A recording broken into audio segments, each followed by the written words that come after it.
जैसे छिपकली अपनी पूंछ छोड़ देती है जब चाहे तब, संकट की स्थिति में उसको लगेगा मुझे अलग करनी है अपनी पूंछ, अलग कर देगी। यहां तो कंट्री खुद को अलग कर सकती है। जैसे आप किसी को कभी भी छोड़ सकते हैं, ऐसा नहीं थोड़ी है कि वादा किया तो निभाना, निभाते हो क्या हमेशा? और जब चाहे कोई किसी को छोड़ के चला जाता है, झूठे वादे करके छोड़ के चला जाता है। वही परिसंग है। आप दोनों किसी को दिखाने के लिए एक थे, ए एंड बी पर्सन, आप थे सच में अलग अलग, जुदा जुदा। हम दोनों हैं अलग अलग, हम दोनों हैं जुदा जुदा, लेकिन बाहर के किसी आदमी के लिए हम एक हैं। लेकिन हम कभी भी अलग हो सकते हैं। ये क्या है? परिसंग है, सेपरेशन। आजकल के रिलेशनशिप्स वो किसका उदाहरण है? वो भैया परिसंग का उदाहरण है। जब तक शादी नहीं हुई है तब तक की बात कर रहा हूं मैं, अभी शादी के बाद बताऊंगा। शादी के बाद ऐसी थोड़ी छोड़ सकते हो। शादी के बाद तो क्या करना पड़ेगा? तलाक लेना पड़ेगा, पेपर साइन करने पड़ेंगे, कोर्ट प्रोसीजर में हिस्सा लेना पड़ेगा। तो शादी के पहले जो अलगाव की स्थिति है वो परिसंग में, और जैसे ही शादी हो जाएगी तो बन जाएगा संघ। फिर ऐसे ही नहीं छोड़ सकते। तो सबसे कमजोर क्या हुआ? परिसंघ। परिसंघ का निर्माण किसने किया? आपका, मैंने आपको बताया, अमेरिका ने। अब परिसंघ कितने वर्षों तक काम करा वहां पे? 8 वर्षों तक। 1789 में परिसंघ क्यों खत्म हो गया? क्योंकि वहां पे उनका संविधान आ गया। ठीक है। अच्छा, अब बात करते हैं संघ की। संघ में क्या होता है? जैसे संघ का एक एग्जाम्पल सबसे पहले मैं आपको बताऊं, यूएसएसआर। यूएसएसआर का नाम सुना है? बताइए यूएसएसआर कब बना था?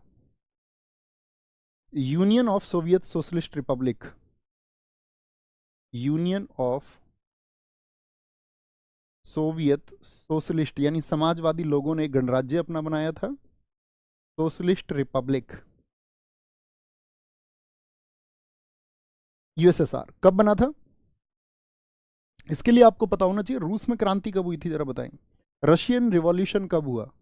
रूसी क्रांति कब हुई? तो आप बोलेंगे भैया रूसी क्रांति हुई थी आपका 1917 में, जार निकोलस द्वितीय से वहां की जनता को आजादी मिली। रूसी क्रांति, रूसी रिवॉल्यूशन हुआ आपका 1917 में, और 1922 में इसकी नींव पड़ गई। और उस नींव के बाद में क्या बोलेंगे आपका 19, अगर मैं बात करूं 24 में फाइनली बन गया। यानी इसका जो प्रोसीजर है वो हुआ है 1922 से लेकर के और 1924 के बीच में। क्या बन गया? यूएसएसआर बन गया। कितने देश थे यूएसएसआर में? आप बोलेंगे टोटल इसमें 15 कंट्रीज थी। रूस और उसके आसपास के देश 15 देश थे जो यूएसएसआर में थे। यूएसएसआर टूटा कब? पहले बैकग्राउंड समझ ले थोड़ा सा। यूएसएसआर 1991 में 25 दिसंबर 1991 को क्रिसमस की रात को ये टूट गया।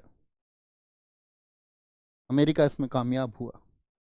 1991 को जब ये टूटा तो इसमें से रूस के अलावा कितने 14 देश अलग हो गए, एक रूस है। तो 1991 में जब ये टूटा तो यहां पर जो आपका प्रेसिडेंट थे,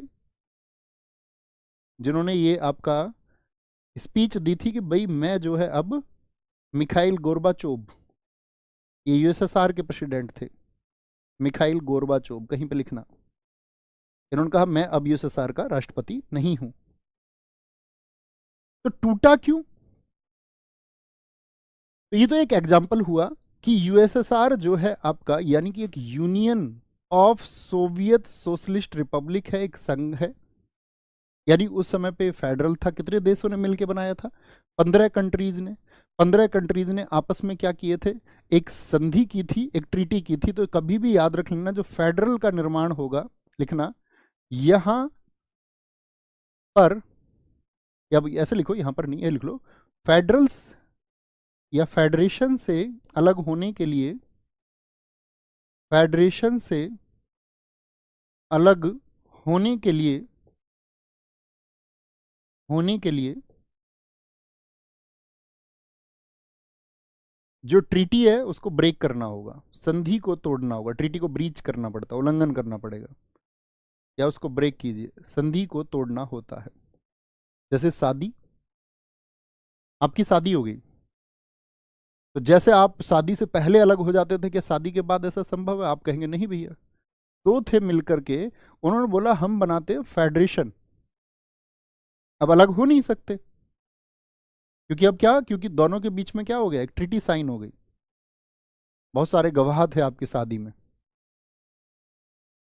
बच्चों प्लीज बाकी क्लासेस के लिए जो भी बच्चे हैं, इसके लिए मिनी मॉक शुरू करवाओ, उसके लिए वो कराओ प्लीज, उसके लिए हेल्पलाइन नंबर है, मेरी रिक्वेस्ट है आपसे। अलग होने की बात क्या होगी, ये शर्तों के आधार पर अलग होंगे, on the basis of conditions they will be separate. अलगाव होने की स्थिति क्या होगी, शर्त होगी। तो यूएसएसआर जो था आपका, ये क्यों टूट गया, यूएसएसआर टूट गया क्योंकि आप जानते हैं रूस ने तो अपने, अगर मैं बात करूं, जो एटॉमिक टेस्ट थे, परमाणु परीक्षण थे, या आपका जो उनका डिफेंस सिस्टम था, रक्षा प्रणाली को मजबूत करने के लिए बहुत सारा खर्च किया। तो इस वजह से क्या हुआ, यूएसएसआर की जो इकोनॉमी है वो बहुत कमजोर पड़ गई, और यूएसएसआर की इकोनॉमी कमजोर पड़ गई तो जो आम जनता, उसमें विरोध आ गया। मिखाइल गोर्बाचोव के खिलाफ उन्होंने लोगों ने प्रदर्शन किया, और प्रदर्शन ऐसा हुआ कि 1991 में यूएसएसआर टूट गया।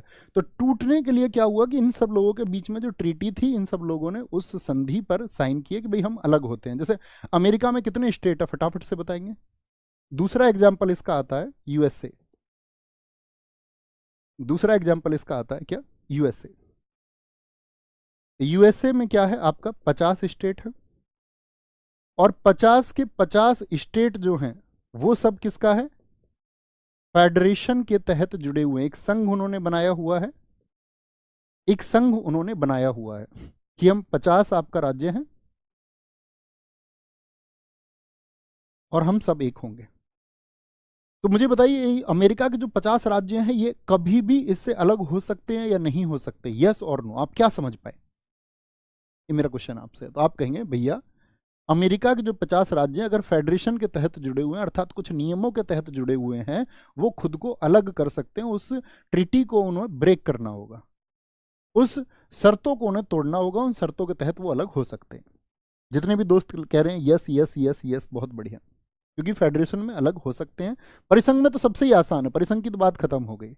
तो ये जो 50 हैं स्टेट, तो इन 50 स्टेट जब भैया जुड़े तो किस अर्थ पर जुड़े होंगे। देखो यहां पर क्या था, मैं आपसे कुछ क्वेश्चन पूछूंगा, आप रेजिडरी पावर्स के बारे में जानते हैं, नहीं जानते हैं तो अभी जान जाएंगे।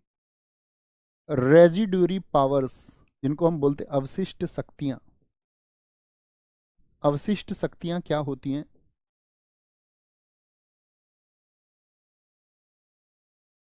अच्छा एक छोटी सी बात बताओ, ये भी ना जानते हो, भारत में अवशिष्ट शक्तियां किसके पास में है, रेजिडरी पावर्स इंडिया में किसके पास में, आप बोलोगे सेंट्रल गवर्नमेंट के पास में, केंद्र सरकार के पास में। लेकिन फेडरेशन में क्या होता है कि जो रेजिडरी पावर्स हैं, जो अवशिष्ट शक्तियां हैं, अवशिष्ट शक्तियों से मतलब होता है, जैसे आपका कुछ विषय ऐसे हैं जिन पर आपका केंद्र सरकार कानून बनाएगी, कुछ विषय ऐसे हैं जिन पर राज्य सरकार कानून बनाएगी, ठीक है। लेकिन जिन विषयों के बारे में व्याख्या नहीं की गई है, जिन विषयों के बारे में बात ही नहीं की गई है, वो सब किस में चले जाते हैं, रेजिडरी पावर्स में, वो सब किस में चले जाते हैं, आपका अवशिष्ट शक्तियों में। तो ऐसे विषय फेडरेशन में किसके पास होते हैं, स्टेट के पास होते हैं। स्टेट का इस पर राइट होता है, स्टेट का अधिकार होता है रेजिडरी पावर्स पर। फेडरल में किसका अधिकार होगा, स्टेट का अधिकार होगा, ठीक है। जिन शक्तियों का जिक्र संविधान में नहीं होता उनको अवशिष्ट शक्तियां कहते हैं, और उन पर अधिकार किसका होगा, स्टेट का होगा, स्टेट का। तो यहां पर जो ये 50 स्टेट है, इनके पास में क्या है, रेजिडरी पावर्स हैं, अवशिष्ट शक्तियां हैं। यानी जिसके पास रेजिडरी पावर्स होती हैं वही संप्रभु होता है। यानी स्टेट क्या हो गया, याद रख लो, सवरीन हो गया, स्टेट हो गया संप्रभु। संप्रभु होने का मतलब होता है सवरीन, सवरीन।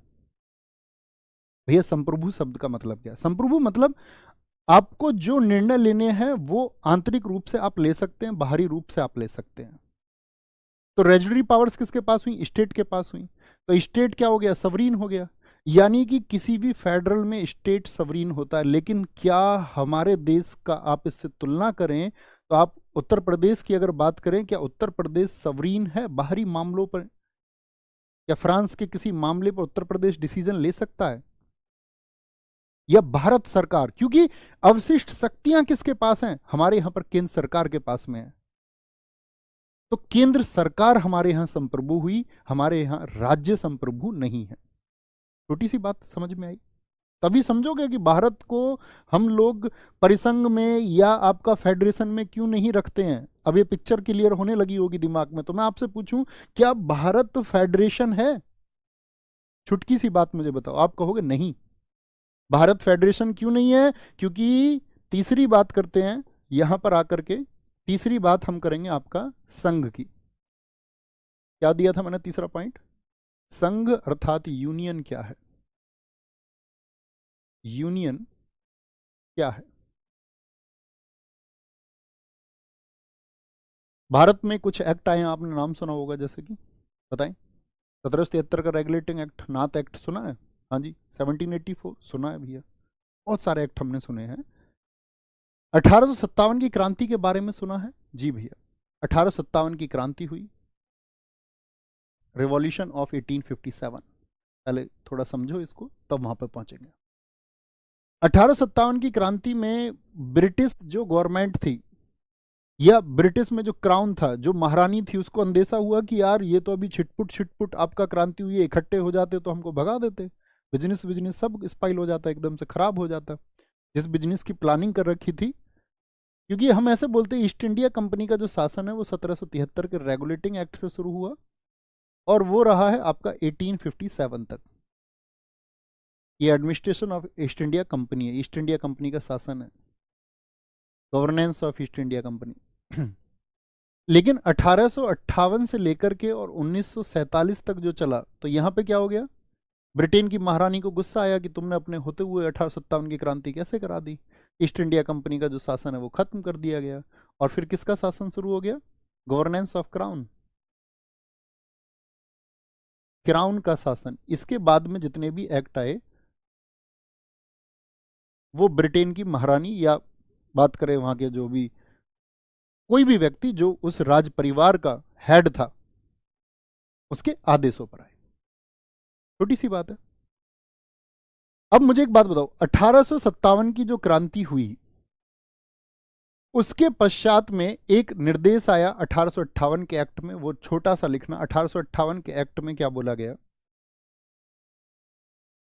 उसमें एक छोटी सी बात हुई कि भारत में दो तरह के राज्य हैं। एक तो ऐसे राज्य थे जिन पर सीधे ब्रिटेन का सीधा नियंत्रण था, direct control of Britishers, Britain का सीधा नियंत्रण। जैसे बंगाल को इन लोगों ने जीत लिया था 1757 के युद्ध में, या नहीं?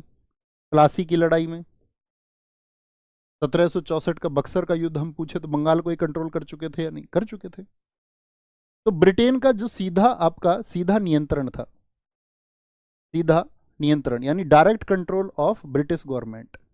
एक थी देसी रियासतें जो ब्रिटेन के कुछ सीधे नियंत्रण में नहीं थी, जिनको हम प्रिंसली स्टेट्स बोलते हैं। क्या बोलते हैं जिनको हम? Princely states.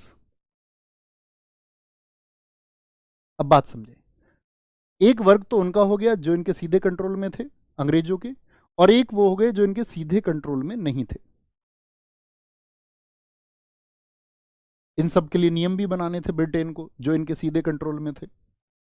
बातें चलती रही, नियम बनते रहे, 1935 आ गया।